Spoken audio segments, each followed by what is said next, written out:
Welcome back to Know My Go channel.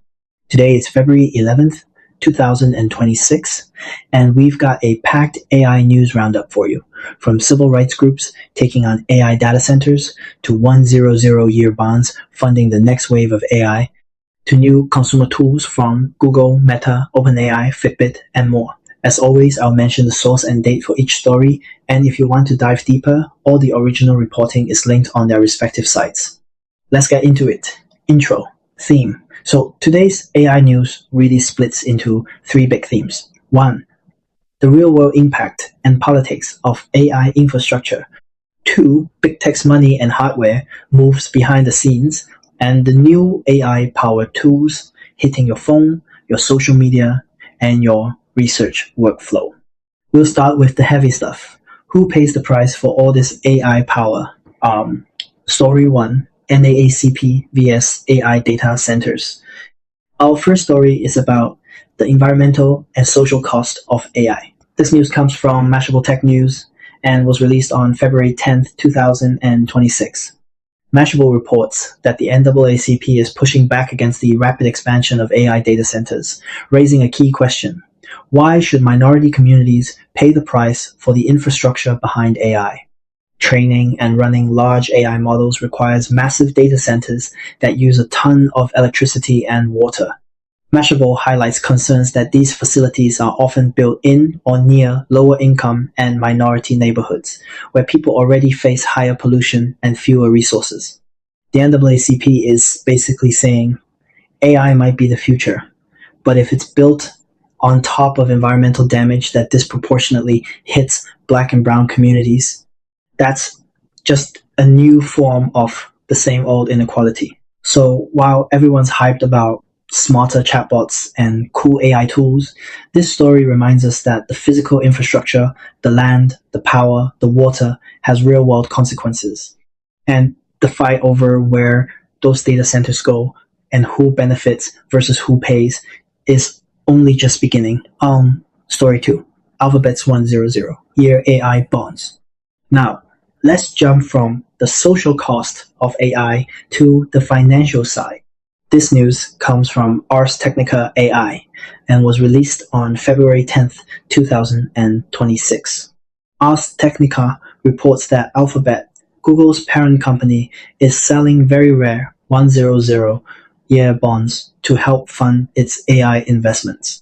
According to Ars, this makes Alphabet the first tech company in nearly 3 decades to issue bonds that mature in 100 years. So what does that actually mean?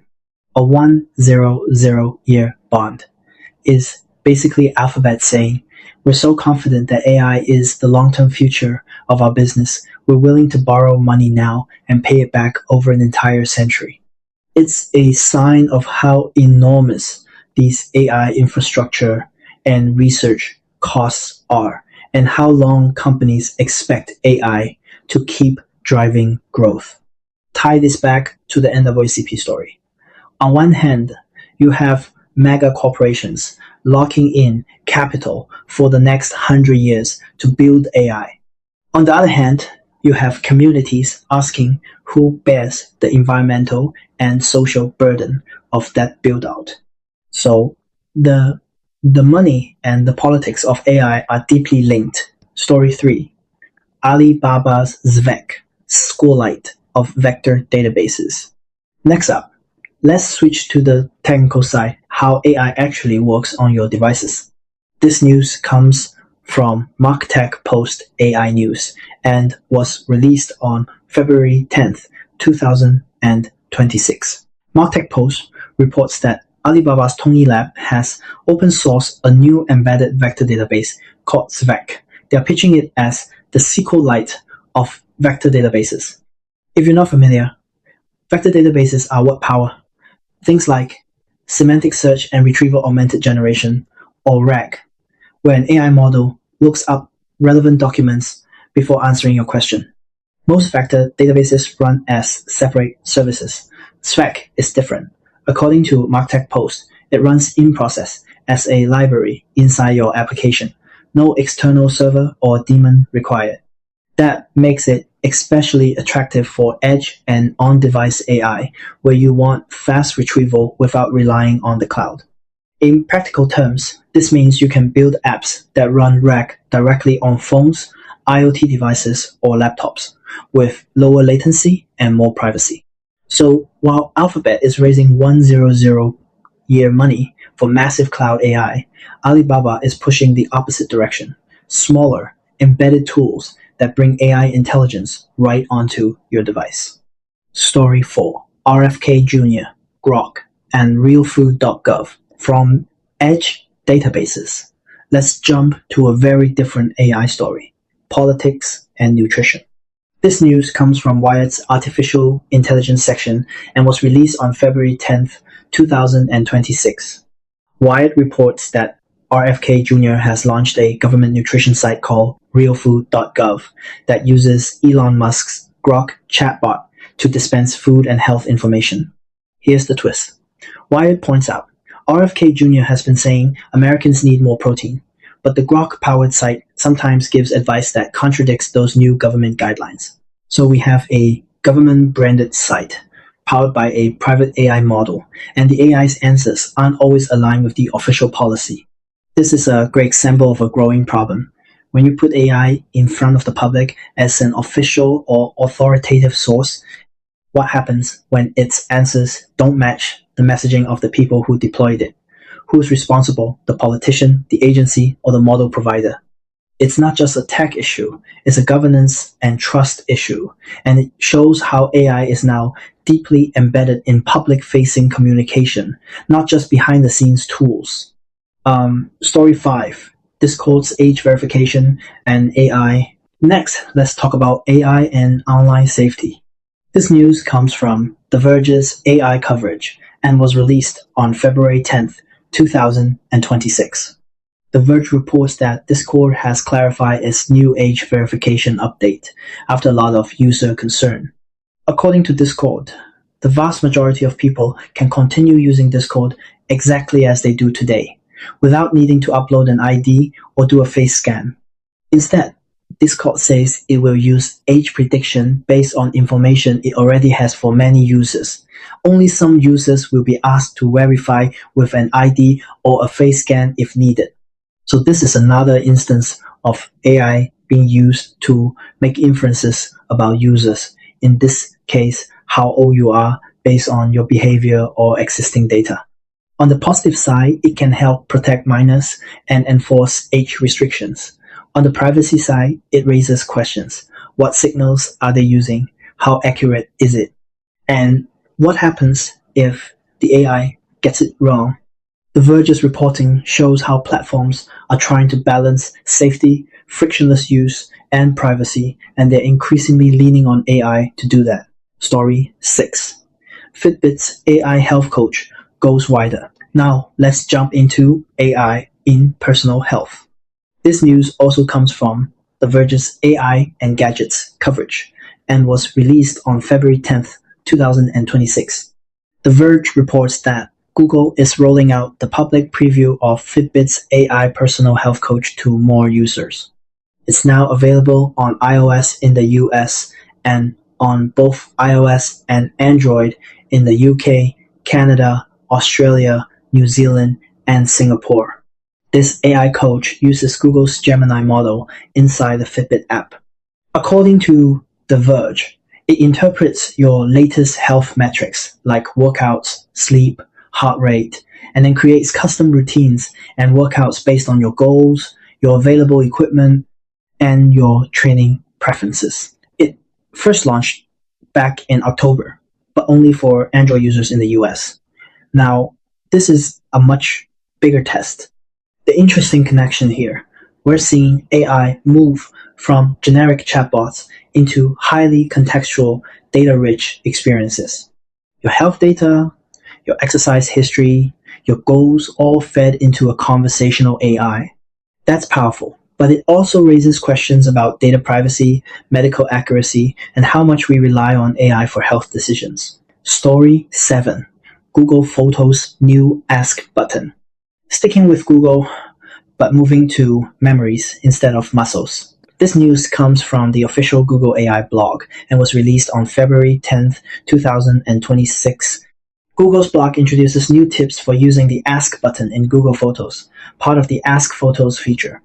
According to Google's AI blog, you can now ask Google Photos natural language questions like, show me pictures from my last trip to Japan. Find photos where I'm hiking with my dog. Or even more fun prompts they suggest, like searching for certain outfits, events, or people over time. The blog gives 9 fun questions to try, showcasing how AI can understand context, people, places, and time to surface exactly the photos you're thinking of. This is another example of on-device or cloud AI, turning your personal data like years of photos into a searchable conversational experience. It's the same underlying idea as Alibaba's Zvec for RAG, but applied to your photo library instead of documents. Embed, index, and retrieve with natural language. Story 8. Meta AI animates your Facebook profile. Now, to social media and AI creativity. This news comes from the Meta newsroom and was released on February 10th, 2026.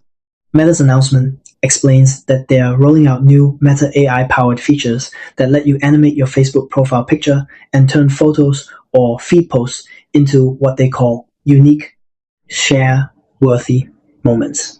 According to Meta's newsroom post, you can take a static image and have AI generate an animated version, think subtle movements, expressions, or stylized effects. This fits into a broader trend, AI as a creativity amplifier for everyday users. You don't need editing skills. You just click a button and the AI does the rest. Taken together with Google Photos Ask feature, you can see big tech companies racing to add AI layers on top of your personal media. Search it, remix it, animate it, and share it. Story 9. ChatGPT Deep Research gets a document viewer. Let's move from fun animations to serious research. This news comes from The Verge's AI reporting and was released on February 10th, 2026. The Verge reports that OpenAI is updating ChatGPT's Deep Research tool with a built-in full-screen document viewer. Deep Research is the feature that lets ChatGPT scour the web and compile an in-depth report on a topic. With this update, as The Verge describes it, you'll be able to open that report in a separate full-screen window. On the left, you get a table of contents for easy navigation. On the right, you see a list of sources. You can also ask ChatGPT to focus on specific websites and connect the research to your existing documents. This is a shift from chatty answers to more structured report-style outputs, almost like having an AI research assistant that produces something closer to a paper or dossier. Combine this with the earlier stories. You've got AI helping you research, AI helping you organize your photos, AI coaching your health, and AI shaping political messaging. It's everywhere. Story 10. Back to Zvec. On-device RAG. Now, you might have noticed there were 2 entries about Alibaba's Zvec in the list. Both come from the same source and date. This news comes from MarkTechPost AI News and was released on February 10, 2026. To recap what MarkTechPost highlights, Zvec is an open-source, in-process vector database from Alibaba's Tongyi Lab designed for on-device and edge retrieval workloads. It's meant for RAG-style applications and runs as a library inside your app, with no external service needed. Why does this matter in the context of everything else we've covered? Because as tools like ChatGPT's Deep Research, Google Photos Ask, Fitbit's AI Coach, and Meta's profile animations become more common, there's a growing need to handle data locally, either for latency or privacy reasons. Zvec is part of that infrastructure layer that makes it easier for developers to build AI apps that can search and retrieve information directly on device instead of sending everything to the cloud. In a world where the NAACP is questioning the environmental and social impact of massive data centers, edge and on-device AI could be an important counterweight, reducing some cloud load and potentially giving users more control over where their data lives. Wrap up, themes. So, stepping back, what does today's AI news landscape look like? From Mashable Tech News on February 10th, 2026, we see the NAACP raising the alarm about who bears the cost of AI infrastructure. From Ars Technica AI, also on February 10th, we see Alphabet literally betting the next 100 years on AI with century-long bonds. From MarkTechPost AI News, we see Alibaba open sourcing Zvec to push AI retrieval onto edge devices. From Wired's artificial intelligence coverage, we see Grok powering Realfood.gov and even contradicting RFK Jr.'s own protein messaging. From the Verge AI, we see Discord using AI for age prediction, Fitbit rolling out an AI health coach to more countries, and OpenAI giving ChatGPT's deep research a more serious document viewer. From the Google AI blog, we see AI making your photo library conversational. And from the Meta newsroom, we see AI turning static profile pictures into animated, shareable content. The common thread: AI is no longer a single product. It's a layer that's being added to everything: finance, infrastructure, health, social media, search, research, and even government communications. And with that comes a new set of questions about trust, control, privacy, environmental impact, and who gets to shape the future. If you want to learn more about any of these stories, definitely check out the original reporting, Mashable Tech News for the NAACP versus data centers piece, Ars Technica AI for the Alphabet 100 year bonds, MarkTechPost AI News for the deep dive on Alibaba's Zvec, Wired's artificial intelligence section for the Realfood.gov and Grok coverage, the Verge AI for Discord, Fitbit's AI coach, and ChatGPT's deep research update, the official Google AI blog for tips on Ask Photos, and the Meta newsroom for the new Facebook profile animation tools.